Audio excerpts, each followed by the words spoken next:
Right, it's my great pleasure to be talking to the Reverend Em McGowan, who's written a wonderful book, a very helpful book, What to Do When Someone Dies in Portugal, which we'll get to and we'll talk about. It's a very important book. It's been very well received here in Portugal. And thank you very much for talking to me today for the Resident Podcast. We're going to talk about you, how you got to be here, and the book, of course. How are you today?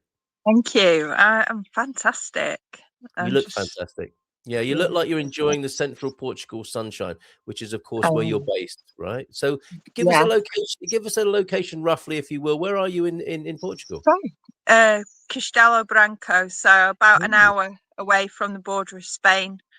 So we're in the central Portugal, but central Portugal's pretty big, and it's somewhere. Yeah, it's just down. It's like 2.5 hours from Viseu, 2.5 hours from Lisboa, 3 hours from Porto. So it's that kind of thing. And very rural, very rural. We can see the olive trees behind you. It's just idyllic. Look at that beautiful blue sky. That probably joining us. I don't know if you can see them. Wonderful. This is from your rural project, Creative Rootz, which we'll find out more about as well today. Why did you choose Portugal and that particular part, Em? It's an interesting question. I didn't choose Portugal. I came here by accident, and then I liked it so much I figured I'd stay. I thought I'm going to work out, like, my quality of life here is so much better than I've known anywhere else, and I'll see what happens. So I saw what happened. and I've gone from strength to strength to strength. Why Castelo Branco?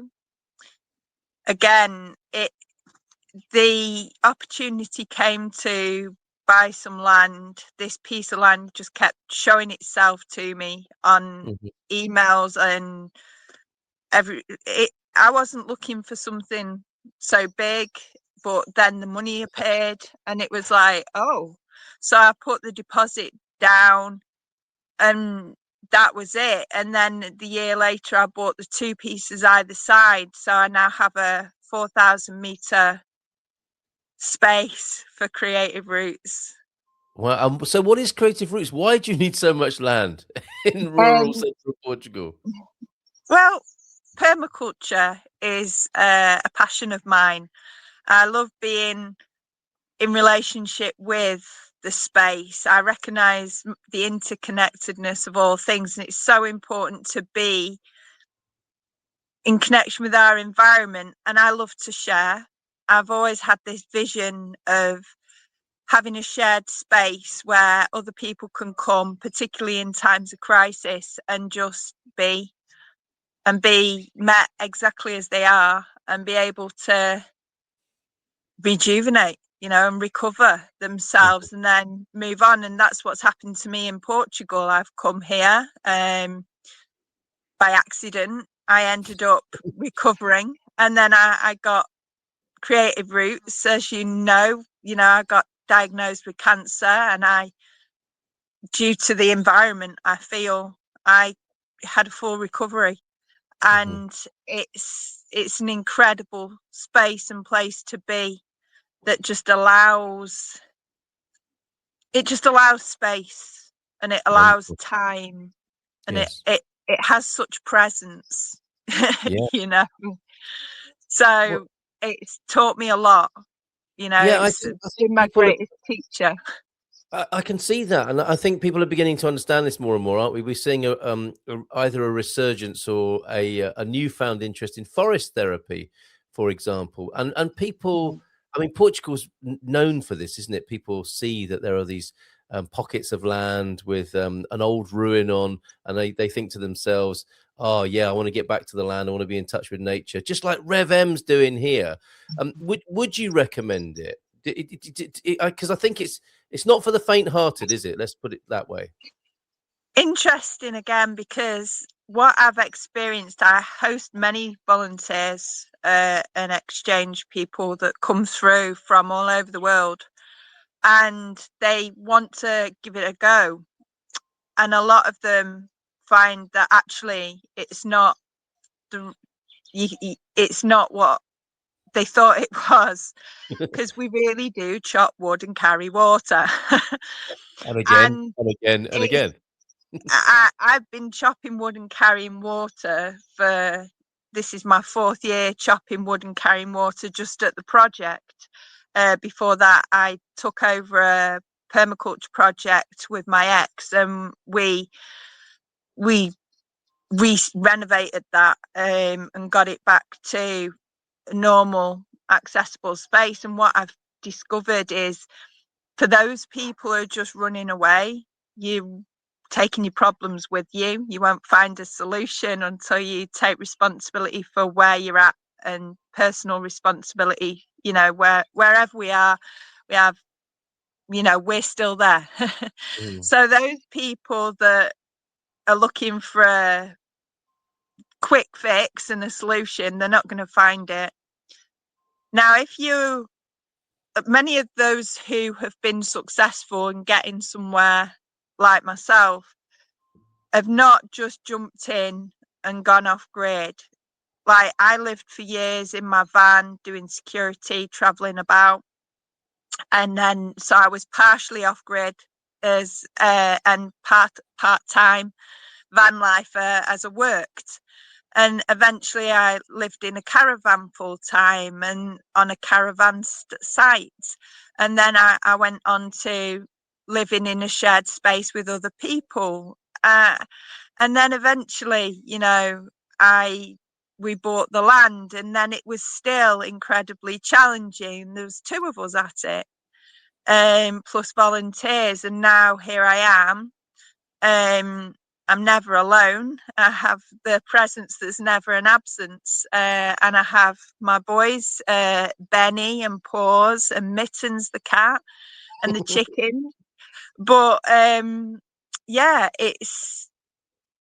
it's an incredible challenge to be able to generate your own power in all weathers, to chop wood, carry water, to keep yourself warm, dry, clean, and just do what you need to do to have a great quality life. It's worth it. But And those that yeah, just jump in, they get a big shock. Whereas those of yes. us that have done it a little bit at a time, like me, they find it's an incredibly peaceful way of living. How wonderful, fulfilling as well, despite or because of maybe all the hard work. But I have to say as well, that would be enough to be getting on with every day at Creative Rootz. But you do far more than that. You, as far as I'm aware, you first started getting involved with supporting people in the wider community in Portugal and around grief and supporting people in the most difficult of circumstances, with Sharing Care Portugal, a Facebook group. It began because a mutual friend of ours found herself in a very difficult situation where her partner died, and ultimately she passed away herself as well. And we all had an involvement, didn't we, with the Facebook group? And We did. was that, sorry, When carry Deb on.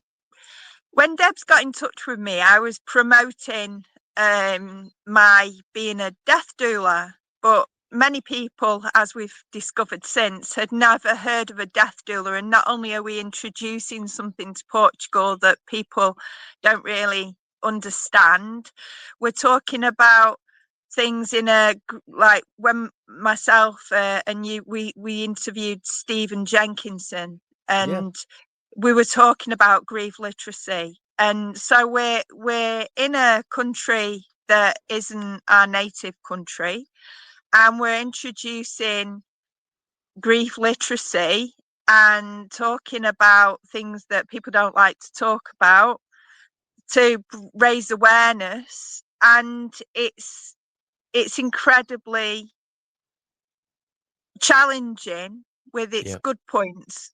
But this means that people only come at the last minute, and they're like, oh, there's, you know, someone's had a diagnosis months ago, that now how do we get end of life care, or we don't want them to die, what can we do about that? Is there such a thing as palliative care at home? And Mhm. all these questions that, now, in America, death doulaing's been going for a long time, so they've been able to support people all the way right through the process. Whereas here in Portugal, we pretty much introduced it. There's only, I think, Madrugia. I'm terribly sorry, but it's something in the Algarve that has helped people with palliative care, and it's been doing it successfully for years. But they don't go under death doula, but they do pretty much a very similar thing, with incredible team of people. And thank you, It's some Reggie. countryside, yeah, countryside sounds. Is that Reggie the chicken, the cockerel, possibly? Reggie the rooster. Reggie the rooster. Reggie the rooster. So yeah, he's like Reggie said, trying to share. It's interesting to see how we've really, by talking to it, we've allowed other people to come to us, and there's been a lot of interest in becoming a doula. There's a lot of interest in what happens when, and as people saw when Debs died, we, by default, myself and Carl, ended up, because we loved share and care so much, and I was just a volunteer, we ended up running share and care ever since. And that's been our, I think, Carl's admin with myself, and we continued in Deb's honour to serve community. But even on that community group that's shared by the British Embassy, people struggle talking and Yeah, acknowledging death. And absolutely. we've shown up for, it must be 4 or 5 years now, Carl. We have shown up and spoken about this and been there for people and given people a space and place to come to. And we've still not really had much on the, what's it called? Like, we've not had many people joining us. No, and I Oh, think that's part of the subject matter, if you like, isn't it? This is something yeah, people understandably don't really want to talk about or address. The interesting, is it an irony? I'm not sure, but what happens is, you as you said before, you find yourself in a foreign country, which then exacerbates the problems of getting help in some of the most difficult times of our lives. So we're yeah. here anyway. You offer an incredible service, and the culmination of that recently is your new book, and you've written a number of books. I don't know how you fit it all in. You're running your incredible project in central Portugal, and you've now written a book just recently, which I think does address and helps people ease their way into having some of the conversations. And probably the easiest aspect of dealing with this is to deal with the practicalities, isn't it? And the book is all about dealing with the practicalities and the preparedness of the inevitable in our lives wherever we live in the world. But if we happen to be a foreigner living in Portugal, not knowing what the system is like, what the culture is like, this is a way of beginning to have the conversations and feeling a little bit more prepared. Was that your thinking with the book? Not really. The book was something I wanted to write because we needed to be able to navigate it. And you know me, I've always been, come on, let's get our shit together. And I've always encouraged people to create wills, do living wills for when we're alive, if in case anything happened. And people weren't really entertaining it. And I, it's took even my friends, it took them 2 years of me mention it, dropping hints before they wrote a will. Same with my parents. And when I wanted to write the book about that, but as with real life, people are not interested until something actually happens, and then they're like, "Oh, what do we do now?" Yes. So, in true fashion, so within, so without, Mr. Batty, my best friend, my dog, had passed. Well, he was very sick, and a lady died in the community, and they asked me to do the funeral.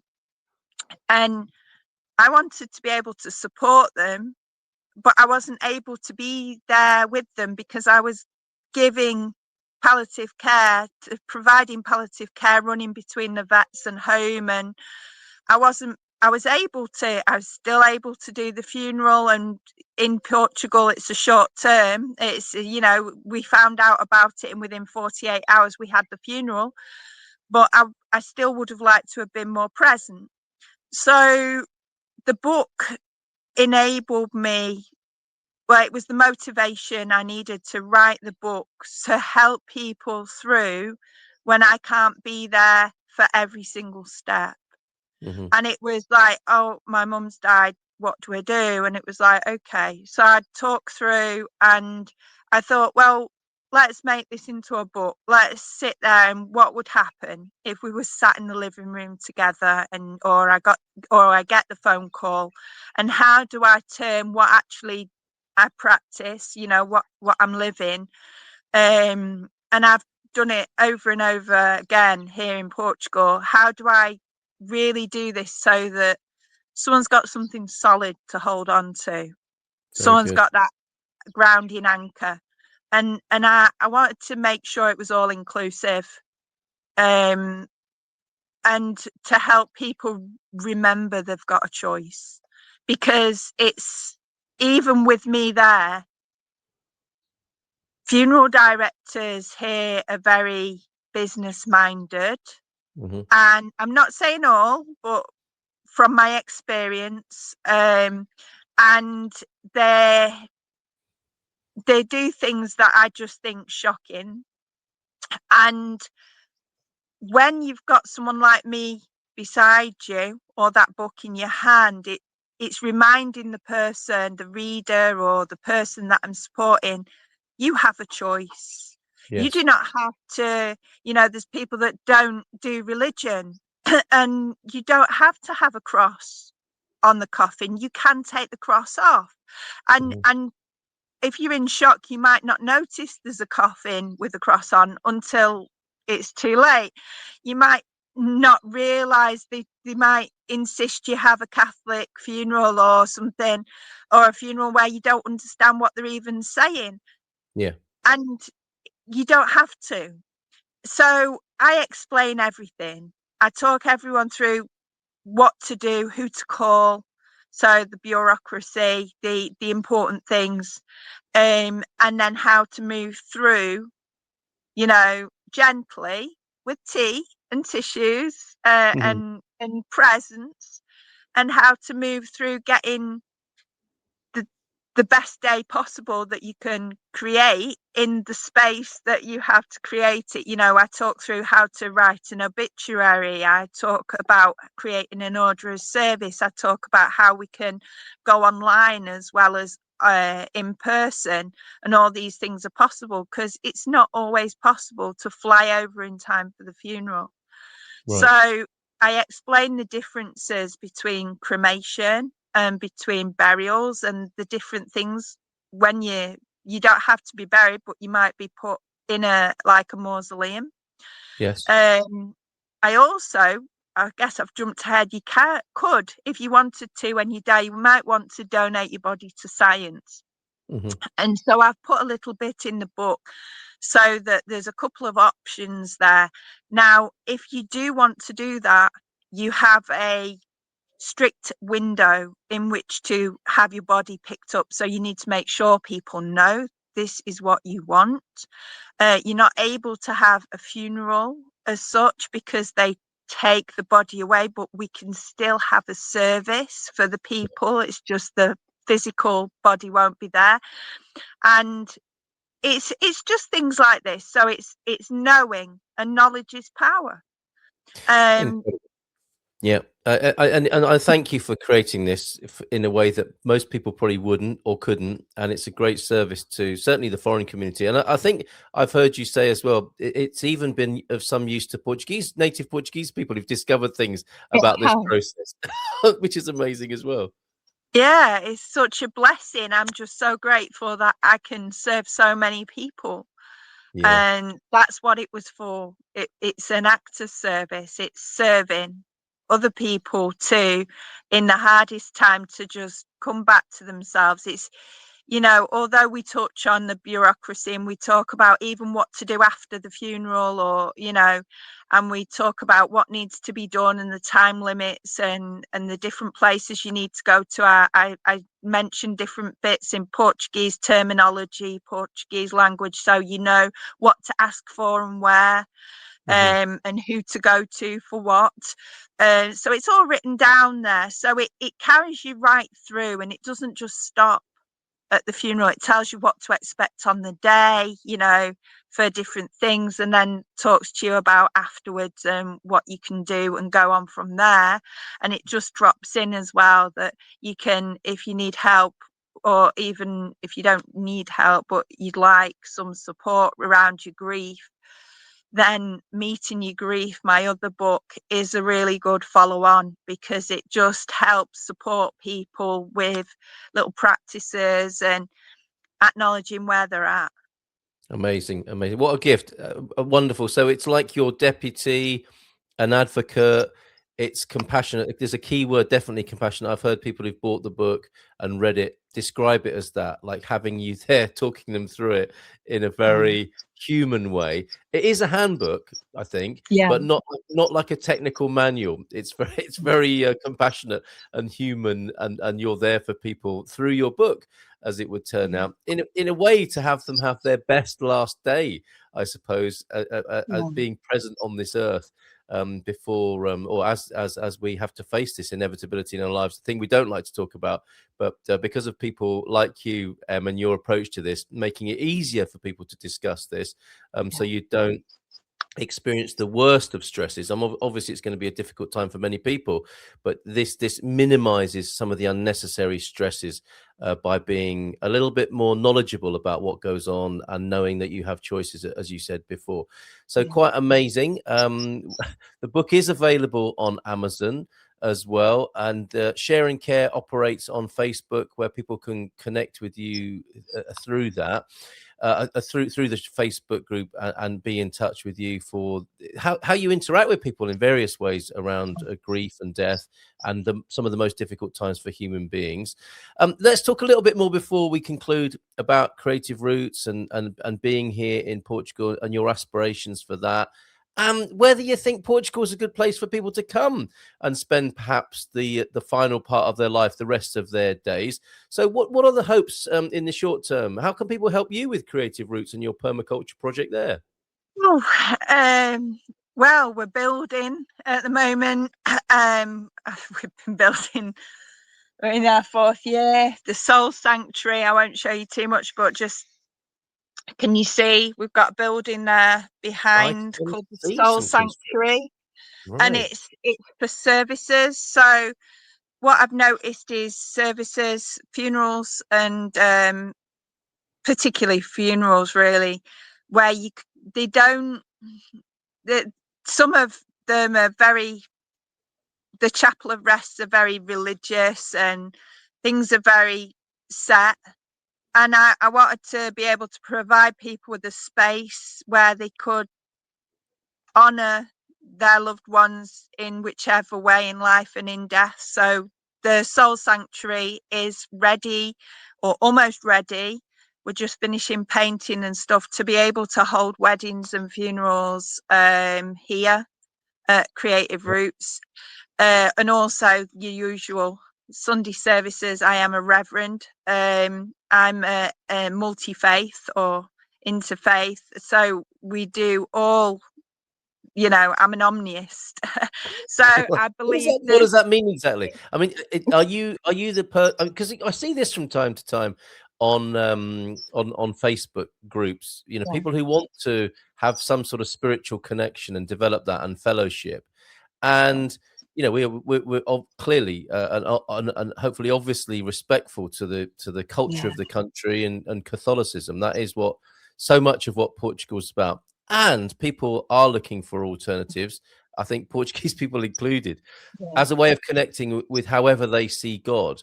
Are you facilitating that? Is that what you're talking about? I do. Right. So as a Reverend, I was ordained with the the International Ministry of Metaphysics. And part of what you've got to show when you being ordained and through your training with them is got to show a good knowledge of many different belief systems. And I've studied yoga. I personally study karma yoga and yoga nidra, which I help support people with the practice. I've trained in various types of shamanism, and become a priestess, a Nusta priestess, which is a Jaguar woman. I've trained in various Buddhist practices, including the Fearless Death Buddhist practice. I've done a lot of work with growing up in the Abrahamic religion of Christianity, and I've moved from the basic Christianity now of the world happening to me to the world happens through me, and as me. So that's more mystical, Jesus Christ. So I've looked at various religions and spiritualities, including I was a practicing Muslim for a short period of Really? time, about 6 to 7 months. So I've got fair knowledge of, and I've also done paganism, Wicca. I've studied with pagans, and I've also studied with Indigenous American people, and done some of their practices. So I have quite a collection of An belief open mind and heart, you systems. might say. Yeah, it's Yeah. all love, you Yeah. know. So I'm able to take what it is. So the weekend just passed, I did a Shakespearean wedding for a couple. And it was right on the Silver Coast. I hadn't had time because I had to come in and then get straight home, because obviously Creative Rootz, otherwise I'd give you a shout, Carl. But I was in Ubidos doing a Shakespearean wedding, which was Well, I an never. incredible thing. And I do weddings and funerals where I'm able to support people, whatever they believe, to honor their truth and create a special day. Oh, So amazing. yeah, I do that here, and I do it online, and I travel to support people. Here we do fire release ceremonies in the fire pit just over there, and people can come and stay if they need time out. And people might just come to volunteer, and just if you come in to just help out a bit and experience off grid, and get their hands dirty and experience just life, life Incredible. and What a lovely opportunity. Now, I want being to near to expand. nature. Your creativeroots.com then is where to find out more. And I want to Mm. expand on that in terms of the country, the culture of Portugal. Have you found Portugal a great place to be, to grow and explore and come to terms with the bigger questions and inquiries for humanity? Anyone can do that wherever they are. I know True. that now. But I didn't. So my experience was that I was gifted the space and time I needed to recover myself. Mm. And when you gift yourself the space and time you need to explore and take responsibility for your life, then wherever you are, no matter where it is, you will find the answer. So you don't need Portugal. Portugal is an incredible place. And yeah, it's beautiful. And I've got what I've got in Portugal, but it would be, my life would look very different if I wasn't. Where are you from originally? Manchester. Yes, it would be quite a different situation, presumably, if your apple had stayed close to the tree, as it were. Yeah. Wow, wow, amazing. I find Portugal is truly fantastic. It's quite a challenge to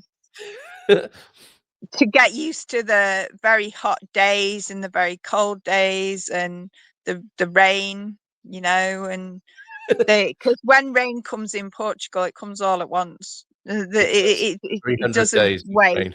Yeah, Well, you know what? The picture people have is the one that you're sat in right now. It's idyllic, isn't it? We're having this conversation on one of the most idyllic settings for yeah, Portugal and how people perceive it the world over. But you make a very good sort of caveat or warning even there that there is rain, there is cold, and there's blistering heat as well. And these things, I suppose, are all part of the process, are they not, of our authentication and our unfolding and our self-discovery, if yeah, that's what you're up for in life. Of absolutely. creativeroots.com. Thank you so much, especially for writing the book. I think it's a Thank you. wonderful gift to our community. Thanks I'm for all your working on the other book now Which book? because Which now one? it's What's next? so because we're getting ready for, well, because people are actually responding so well with this, it's now giving me the a way to get people to get the shit together, and that's basically what it's about. It's about how we get ourselves together. How do we plan if, like, it's part of the what if series of my books, and it's, you know, what if something does happen, you know, Yes. what if something happens today or next week? It doesn't have to be death.